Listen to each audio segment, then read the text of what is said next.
Hi, everyone. I have been thinking about the concept of virtual training and how different that style would be for me compared to how I've trained in the past with one-on-one, being with that person live. And it made me think about how I've helped countless people over the years. I've gotten them in great shape, and what are the common things that took place to make it happen, and how could I do that in a format where you're seeing me now, where I'm doing this through a virtual concept. Something that kind of hit me is when I help someone, the things I need to know about is what are their goals, what does their lifestyle look like? In other words, are they in a job that keeps them sedentary, that limits their time to get out and be active? Are they in stressful situations? Is there any past injuries they've dealt with?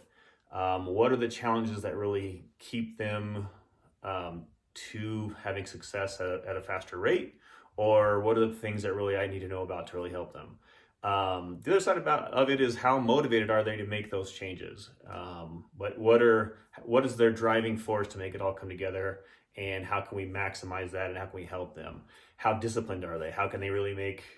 How do they feel about this? How, when their priorities of life, where does their health fit, and how can we either use that or make it better? And one thing that really stuck out for me when I'm working with that one-on-one client is I always assess. I always assess to see how what their body is like in just being in a normal postural stance, and also when they move. Of course, this element for virtual training would be a challenge. With that said, there is ways to do this. If I was helping you out there, I could have you set up your device and I watch you move and I make notes on that. The other side of it is thinking about the most common things I run into and kind of approach this with somewhat of a blanket way of helping people. Because there is common dysfunctions that we see as fitness professionals that I know that if at least I put things out there to address the most common muscles we deal with that become overactive, what muscles are underactive, and how can we train that way. And then as we progress through phases, we can hopefully be at a place where we're having less and less of those signs of dysfunction.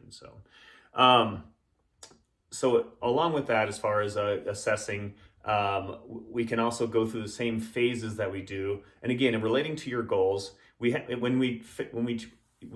fitness professionals, when we are working with those phases of training, there's a reason for them. And this comes from the National Academy of Sports Medicine in there, what's called the OPT model, the Optimum Performance Training model, where we have these phases for a reason.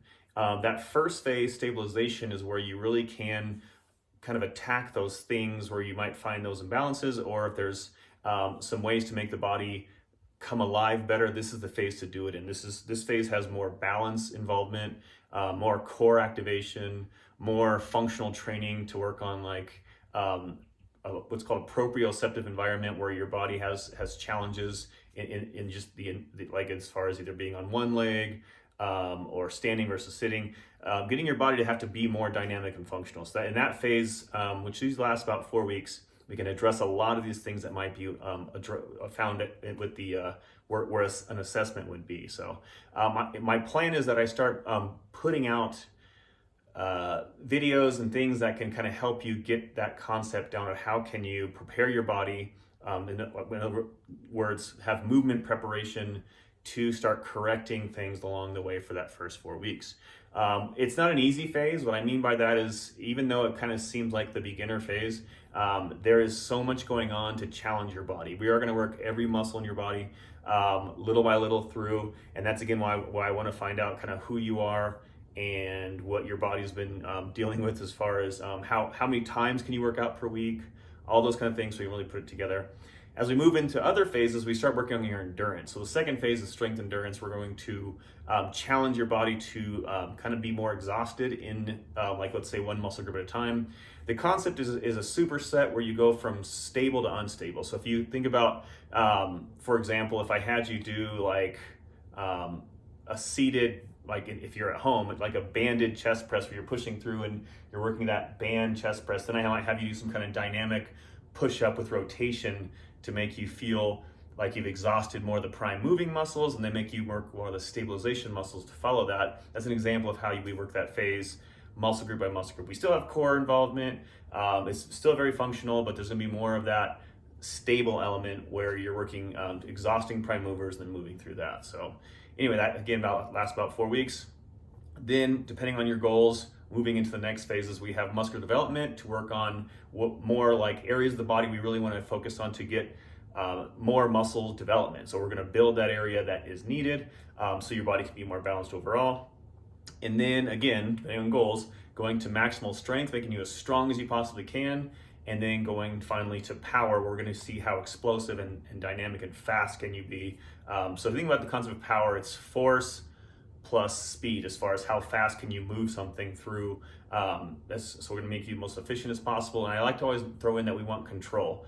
You can't have power without control. So that fifth phase, the power phase, is one that we are going to work on that place. Again, it does depend on your goals. It does depend on what you dealt with injuries, things in that world.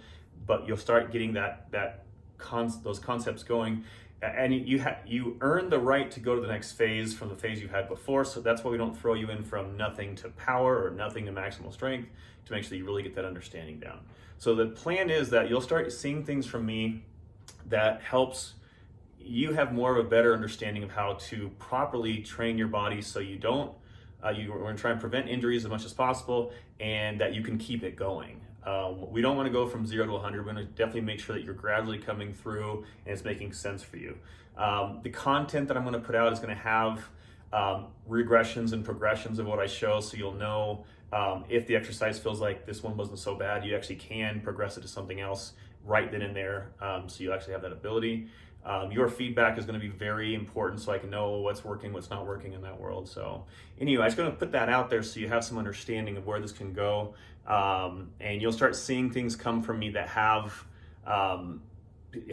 like how to foam roll your calves, for example, how to stretch, how to do certain core exercises. And then I'll start putting together full workouts, so you'll know how to put that all together, so you'll know how to warm up your body and then go through how to activate your core, how to do either a total body workout or a lower body workout or an upper body workout, or how that fits you, and you'll be able to select where that goes. So thanks for your time, and you'll see some stuff from me soon. Thanks.